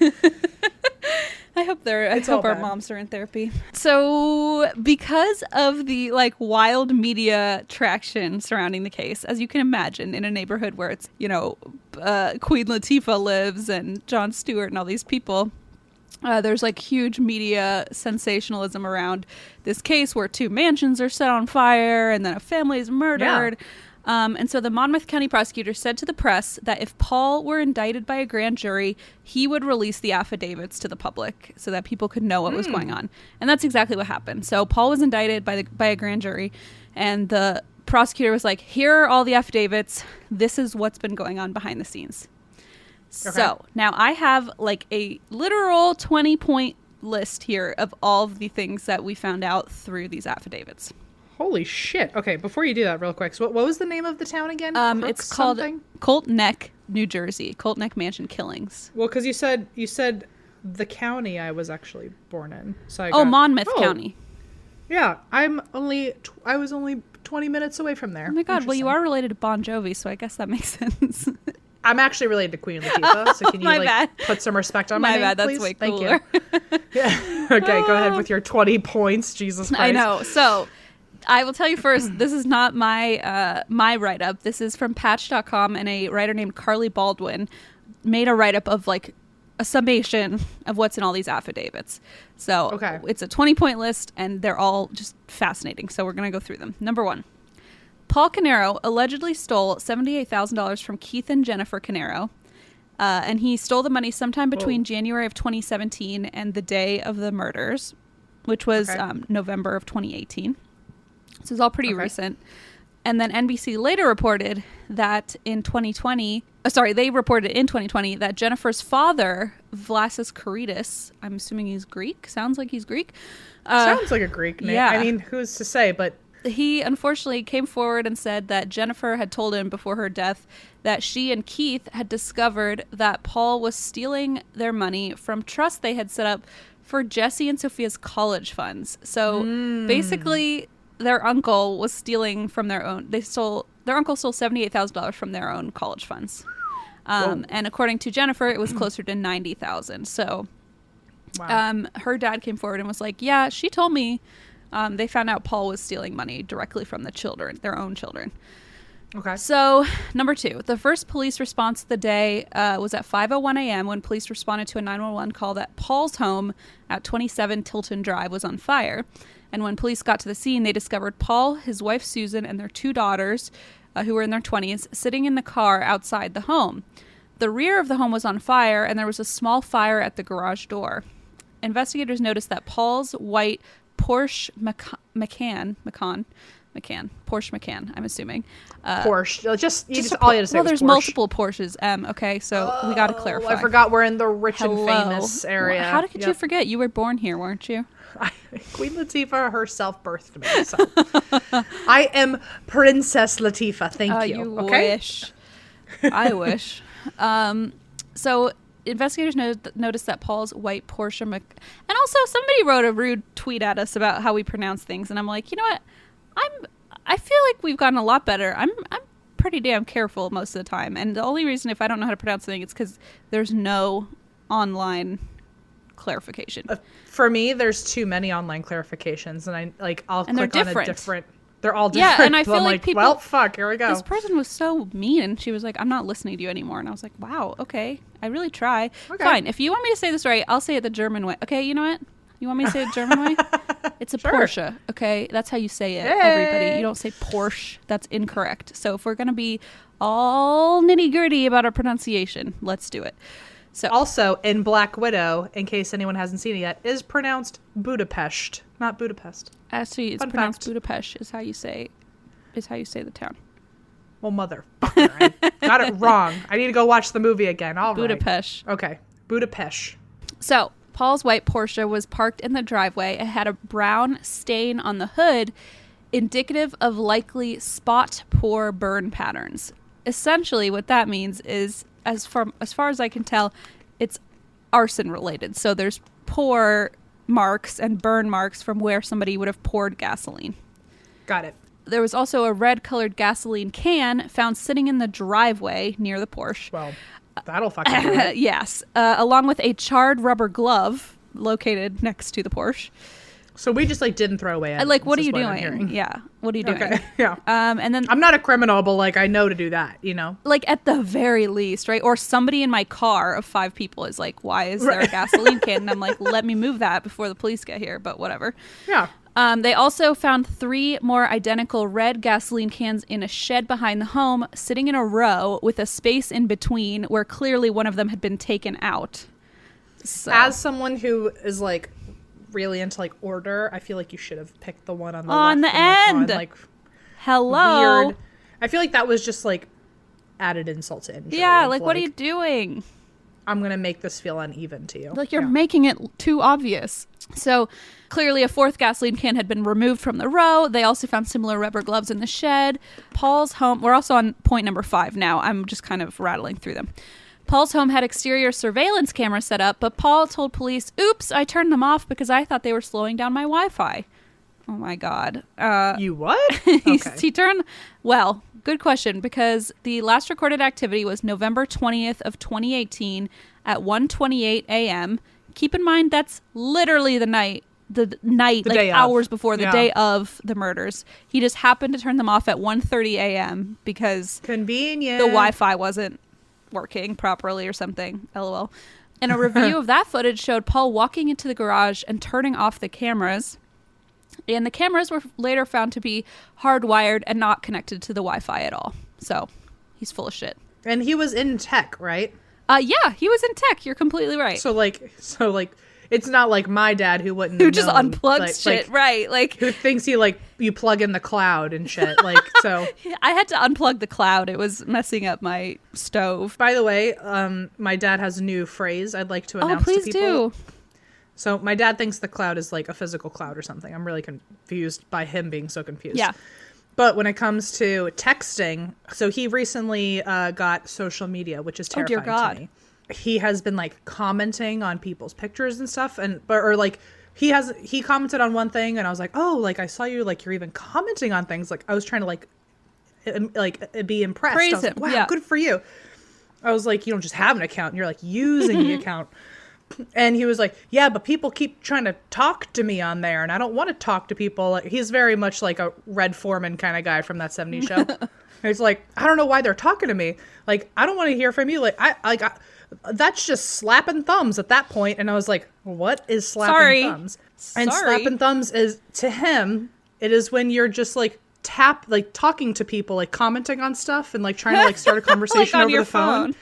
So typing on your phone, he's when 2 people are talking online and they don't really want to be talking to each other, they're just slapping thumbs. So it's online small talk is just slapping thumbs. It's just slapping thumbs. Shut yeah, up. But wow. I was like, that's actually pretty on point. Honestly, that one fits. I'm like, yeah, I kind of get it. But he said it he was like, we're just slapping thumbs. I don't know why I'm here. And I was like, rewind. You're doing what now? Rewind. I was like, what 13-year-old in Fredericksburg, Virginia told you that's a phrase? I was gonna say, it sounds like a very boomer phrase. We're all just slapping thumbs on here, but also it kind of works, I'm kind of digging it. So now when I text you, I'll be slapping thumbs. We're always slapping thumbs. We're just sending each other coffin emojis and oh my God. You got glittery skulls. All right. So anyway, you're completely right that he's literally in tech and he's like, oh, well, it was slowing down my Wi-Fi. And they're like, your cameras are hardwired and we know it. And you unplugged them literal hours before your brother was murdered. So, okay. Exactly. Number 6, 2 butane lighters were located inside the home, one on a small table in the living room just inside the front door and another on the living room floor. Number 7, when interviewed, Susan, Paul's wife, told police that she and her husband were sleeping in separate bedrooms due to marital difficulties, and she also said she had never known her husband to turn off the home's security cameras before, so this was clearly something she was not... Like a one and done situation. She was surprised. Yeah. She was like, this is not usual behavior. It's not like every time the internet feels slow, he unplugs them or something. Yeah. Police then reviewed footage from a neighbor's security camera, and that camera showed a white Porsche SUV leaving Paul's home at 2:08 a.m. and returning at 4:08 a.m. the same night. I see. How mysterious. He unplugs his camera at 1:30, leaves at 2, and comes back at 4. And like less than an hour later, the police were called. Yes. And then, and then at 5, the police are called. Exactly. Mm-hmm. Yep. So canine dogs, I guess that's a redundant fucking and feline cats. Feline cats. It says K9, so in my head I'm like, oh, that brand, that breed. The unit, that unit. The canine of dogs, units, were brought in, thank you, to Paul's house to search for accelerants. The dogs made several hits, not surprising. There was a literal gas can in the driveway. They found an unspecified fire accelerant on the outside of the basement window, as well as several near the garage door, under the garage door, and inside the trunk of the partially burned Porsche. And a judge issued a search warrant to search Paul's 3 other cars. So that's where you're getting all these Porsches from. You're right. His 3 other cars parked at the home at the time. In one of them, which was a Porsche Cayenne, police said they found a backpack containing a laptop, Paul's passport, a 9mm barrel of a Sig Sauer firearm, accessories believed to muzzle the sound of the gun, plus a night vision accessory that attached to the gun. So how mysterious. How mysterious. Like how very smooth of an operator this man is. A large gun safe was also found inside the garage, and Paul had multiple firearms registered to him in there. Even more firearms were found in the basement of the home. Ammunition identified as Fiocchi 9mm. That's an Italian brand. I looked it up. Fiocchi. It sounds like a pasta, but it's a gun. Fiocchi. Yeah. Like, I'll have my gnocchi with my Fiocchi. Don't shoot your gnocchi with your Fiocchi. 9mm, bearing the stamp GFL 109X19. So you don't need to memorize that, but just keep that in the back of your head. They had the number. Like they had. That's the number that they had. That's the brand, whatever a firearm brand is called. That's what the model. Okay. I guess. Okay. Of the gun, and they found that in the basement. And at 12:38 p.m. that same day, a neighbor called 911 to report that 15 Willowbrook Road in Colts Neck is on fire, and that is Keith's home. So. Police there find the body of Keith, shot several times, lying on the front lawn. Shell casings are found by his body, and they read Fiocchi 9mm bearing the stamp GFL 109X19. So like ding. Keith had been shot once in the lower back and 4 times in the head, like I said earlier. Inside the home, investigators find the body of Jesse Canero, 11, on the kitchen floor. He had been stabbed multiple times. Sophia Canero, 8, was on the landing of the stairs leading up to the second floor. She'd also been stabbed multiple times. I mean, horrific. And then the mother, Jennifer Canero's body, was found on the stairs leading up from the basement. She had been shot once in the head and stabbed multiple times in the torso. And police believed Paul Canero started a slow burn fire in the basement of the home that would slowly smolder for hours before becoming big enough to be noticed by neighbors. Oof. Wow. So they believe he went over there between that like 2 a.m. and 4 right, window. Killed them, and then set like a really small fire that would like eventually be enough to eventually get super bad. Yeah, exactly. They found a knife at the house, and a swab was taken from it that determined Sophia's blood was on it, the 8-year-old's. Jesus. Yeah.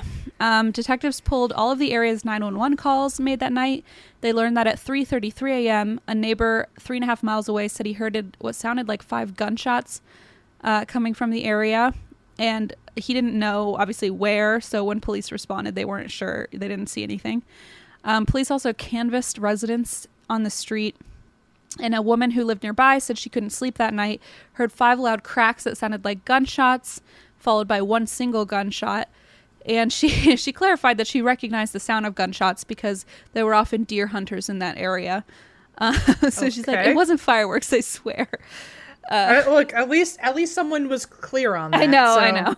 I'm like, I mean, I grew up somewhere where you had to know the difference between gunshots and cars backfiring, but I didn't live in Colts Neck, whatever the hell. So, you know, whatever. But so she remembered the time as 3:10 a.m. because it was displayed on her cable box. I'm like, I hope nobody... nowadays, I'm very... If I hear something weird, I'm like, what's the exact time? In case I have to be questioned by police about a murder. But back then, like... Before I did a true crime podcast, I never would have paid any attention to the time. Truly, imagine, like, what time did it happen? I don't know. It was dark. That's what would have happened before true crime really came popping up. No, for sure. And people back in the day could be like, I was in the middle of the Wendy Williams show, and it was like, that was a specified time. Now everything's streaming. It's like, I was in the middle of Grace and Frankie, and it's like, well, that means nothing because you were watching it on your laptop, dummy. Yep. Anyway. Yep. Okay, so anyway, I'm just glad someone was paying attention, I guess. Number 16. In the days after this case, detectives were contacted by the woman who was married to the third Canero brother named Corey. So this is Corey, who's 44 years old. He's the third Canero brother. We haven't heard from him yet. And I was going to say, this is a new celebrity appearance. Yes, he's coming on the scene. His wife contacted detectives and said when the murders occurred, her husband drove their children to Pennsylvania out of concern for their safety. And he remained there, wished to speak with detectives. So detectives drove to Pennsylvania to meet with him there. He was like so freaked out for his own family that he drove to Pennsylvania and said, you need to come here if you want to talk to me. And police were like, sure, we'll do that. So hey, that's a good father. I agree. I mean, at this point, you clearly can't trust this fucking brother of yours, right? Like, holy shit. So Corey revealed that at 6:58 p.m. on November 19th, so that was the night before, the evening before Keith was killed, Keith had forwarded an email to him that he had sent to two business associates. And in the email, Keith said he discovered money missing from the two businesses the brothers ran together, presumably like the 78 grand we were talking about. And Keith said he would be discontinuing payments made in the name of Paul's wife, Susan, until he could locate the missing money. So he was like cutting them off, essentially. Got it. So I'm sure that was the trigger, quote unquote. Yeah, I have a hunch. Yeah, that's exactly. The catalyst there. Until he could locate the money. And the money was being paid under Susan's name because after his car accident, Paul had been classified as disabled. And so for whatever reason, it was easier to put the money in his wife's name. Sure. And Corey also told police that Keith had confided in him that he was frustrated with Paul and the amount of money Paul was spending from their business accounts. And Keith said, you know what, it's time. I'm going to sell the businesses. And that was the night before he was murdered. So Corey was like, yo, I have some intel and I do not feel safe with this intel. Yeah. But I'm going to tell you. Truly. He must have been like, I can exactly tell you what I know happened. Completely. Like, I know exactly what happened and you need to fucking give me some, I don't know, protection. Some, what do they call it? A security detail. Sometimes I watch Criminal Minds as I'm wearing my unsub sweatshirt. So it would later be revealed that in the late summer of 2018, Keith had sent his friend an email which read, so this is Keith sending an email to his friend. It said, I don't know what presumably Paul, I don't know what he thinks, but I would rather take the cash now than deal with him going forward. He's a bit fucking nuts. So Keith is like, Paul's like off his rocker and... Yeah, famous last words. Yeah, exactly. And on this note, a previous employee at Citibank's Chicago office commented on Paul and his quick temper. Apparently, the employee had made fun of Paul for being slow about something at one point, and he remembers, quote, Paul picked up a screwdriver off a table and said something like, you know, you could have a fatal accident back here. Well, red flag. There was one time I was driving in a car on the way to a party with a couple people I didn't know. And I knew of them, but we weren't super close. I was just like bumming a ride off them. Right. And as we were driving through these like windy roads and we were near a cliff, the driver was like, if I wanted to right now, I could just drive us off the cliff. What the fuck? And I was like, what are we up to, my friend? What? I was like, and especially with somebody in the car you don't know very well, like, no. I was like, that's silly. Like, let's fun not joke. do that. So I was like, ha ha ha. Oh my God. Anyway, that just reminded me of that, where I was like, I'm in danger. Yeah. Like, that's Like, it's too late. That's a red flag, but I'm trapped in the backseat of this car. Yeah. It's like, there's not much I can do, I guess. You're right. You could kill me. And I'm taking an Uber home after the party. Right. Yeah. Holy shit. Anyway. Yeah. So apparently this employee was like, I just was like poking fun at him, and he basically threatened that I would have a work accident and picked up a screwdriver. I mean, like, just clearly alarming. So Keith was the primary owner of Square One with a 90% share. Paul owned 10%. And then the extermination business they owned equally. And the office manager for both businesses also said Keith had confided in her that he was angry Paul was withdrawing so much money. And in the past year, Keith had also directed her to suspend payments to Paul's wife because of arguments over the money. So this money thing is getting clearly out of control in the year before Keith was killed. Spiraling, yeah. And on November 23rd, so this is 3 days after the murders, a police cadaver dog did a second search of Paul's house, 27 Tilton Drive, and the dog found a plastic container hidden in the basement of the home. And inside this container were a pair of jeans and a latex glove with giant red stains consistent with blood. Folded into the clothes was an unspent 9mm bullet with the stamp GFL 109X19. Jesus. Wow. And point number 20, the last point. On November 27th, lab tests came back, and 8-year-old Sophia Canero's blood matched the blood found on the jeans and the latex glove. Fucking horrible. Fucking horrible.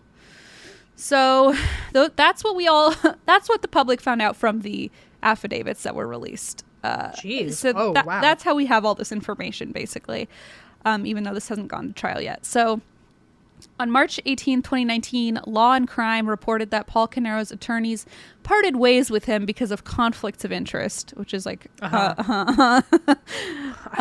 But apparently his original defense attorney maintained Paul's innocence, saying, Paul Canero loved his brother, loved his sister-in-law like a sister, loved those children, would never do anything to harm them. There's no reason on this earth for him to have harmed them, which is like, cool. How convincing. Yeah, that means like, nothing. Ooh, you got me. Yeah, you're right. That changed my mind. Let's end early. Let's go home. We were all wrong. Big misunderstanding. And apparently the New York Times spoke to a man who did not wish to be named. Well, I don't blame him. Who said he believed it was unlikely that Paul would set his own house on fire because he had worked so hard on it. He told me he spent $140,000 building his deck. It's stainless steel screws. It's so over the top for this neighborhood. That's why I keep saying there's no way he lit fire to his own house. He's so passionate about it. It's his baby. So to torch it, if it turns out that that's the truth, I'll be totally surprised, the man said. What? Oh, Jesus. What? Like, I don't even know where to start with that one. What are you talking about? I don't know where to start with that. He's like stabbing his 11-year-old nephew. That wouldn't shock me, but torching his deck? Yeah. Yeah. Yeah. What? Like, the priorities of this person are... It's very interesting that I feel like I know this person without knowing anything more other than the quote. He's just slapping thumbs. Just slap. If I could slap some thumbs his way, I'd say, you know what? You are wrong. Sit down. Stop telling us about the screws on the deck. Like, what the hell are you talking about?